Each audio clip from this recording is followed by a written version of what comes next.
We are going to talk about why buying a new RV or travel trailer is better than actually buying an old one. Now, there's a lot of misconceptions out there, and some of it I do agree with to a point. So, during COVID, the market went crazy. They were pumping it out like crazy. So, yes, there was a lot of mishaps and a lot of not so great work, we'll say. But since then, things have ramped up. Quality has gone up, in my opinion. Now, is there still some issues? 100%. You're going to run into those. Even with old ones, you're going to run into those. But the reason why I think a brand new RV is actually better than a pre-COVID unit is mainly the new features that a new RV has. Now, we'll start with the fridge. In my opinion, this is huge.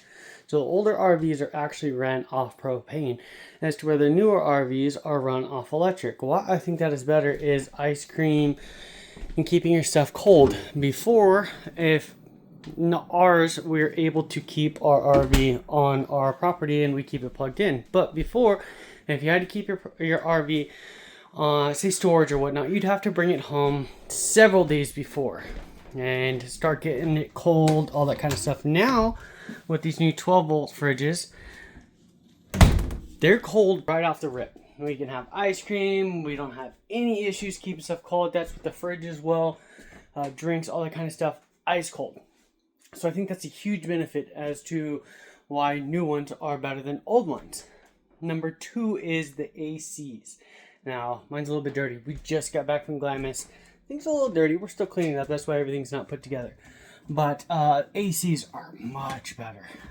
Dead summer, it could be 110 degrees outside. I'm still keeping this baby around 75, maybe even colder if the kiddos weren't running in and out that door all damn day long. So AC is a lot more efficient, way more efficient. You can actually keep this place cold. I think insulation's a lot better as well. Yeah, there's just no way around it. They're a lot quieter. They run more efficiently, like I said. So I think that's a huge perk. Another thing is sizing. I think RVs have gotten a lot bigger, especially in the toy hauler industry. This is a 34-foot Sandstorm RST, I believe the model is. So we have a 16-foot car garage. So our 4-seater fits in here. Pro Rs will fit in here. Can-Ams, all that kind of good stuff. So sizing has gotten a lot better, as well as how you're able to pull them in, that kind of stuff. Now, solar is a huge thing. A lot of new RVs comes with solar and inverters. This one specifically didn't have the inverter, but it did have solar, so I did have to wire that in afterwards. But a lot of models do come with an inverter, solar, batteries, that whole shenanigan. So you could run, potentially, be boondocking and have all the power you need. You can't run your ACs and that kind of stuff, but you could do your basics. So I think that's huge. Now, granted, you could do that to an older one, but if you're looking at used market, and this is how I looked at it, is in a used market, say you're in that, we'll go $2 to $7,000 range. Kind of getting the bottom of the barrel. Stuff with water damages, stuff falling apart, wheels, tires, all that stuff adds up and will add to that overall cost. So you could, think you're getting into that $5 to $7,000 range trailer, but in reality, it's going to cost you a lot of money to get that thing livable and nice.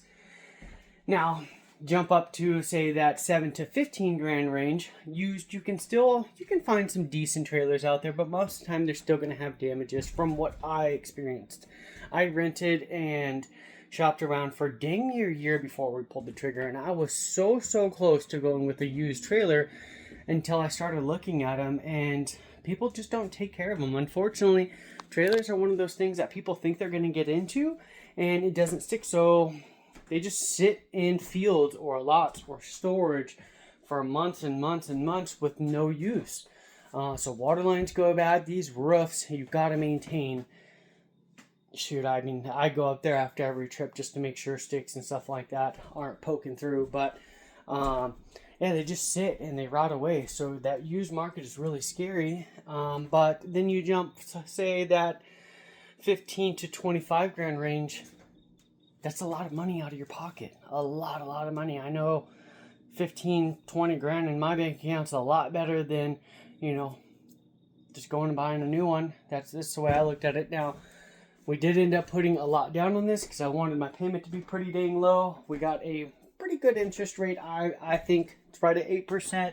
We don't have the best credit, but you know, it was doable for us. Our payment's right at $411 a month. Our trailer was right at 65 grand-ish, give or take.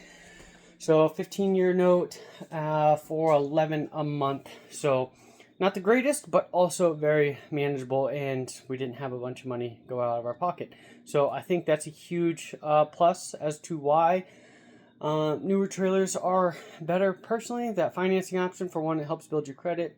You're not getting somebody else's problems. Now, a lot of people will argue that a older trailer, people have worked out those issues, and in my experience, I didn't really see that. I see a lot of neglect personally.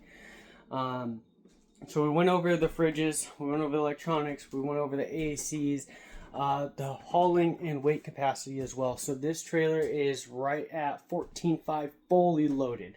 So that's 120 gallons of water, 50 gallons of fuel, 40 gallons gray, 40 gallons black, propane, all that other jazz with the car in as well. Dry is right around 9.5. So you do need a 2500, but what I noticed with the older ones, now this could be a plus on the older side, but they're a lot heavier, just all around heavier, and don't have the cargo capacity that some of the newer ones do. Now, the last but not least, you know, they just look so much better. Now, keep in mind, ours is getting cleaned right now. Pulled out the bed, get all the sand out of there. We don't drive with our TV on. We keep it off because I don't like it banging into the walls. The newer trailer is just so beautiful. So if you're in the market for a new trailer, consider watching this. Like I said, there's just so much to these new trailers that make them amazing.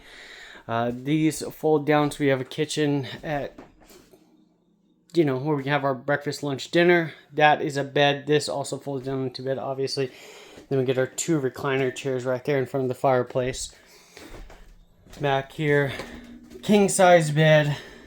I wish we had a little bit more storage in this unit, but you know, it is what it is. We make it work. And then the bathroom's pretty big. The shower is actually really big, what I like. And also a travel trailer style makes that shower height so much bigger, as to where when you get into a fifth wheel, you actually have steps that come up right here, and it makes that roof, the roof height above the shower, you get pretty small.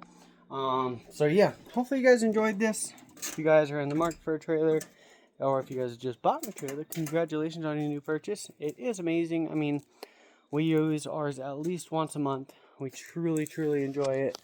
Memories have been insane. The trips have been fun.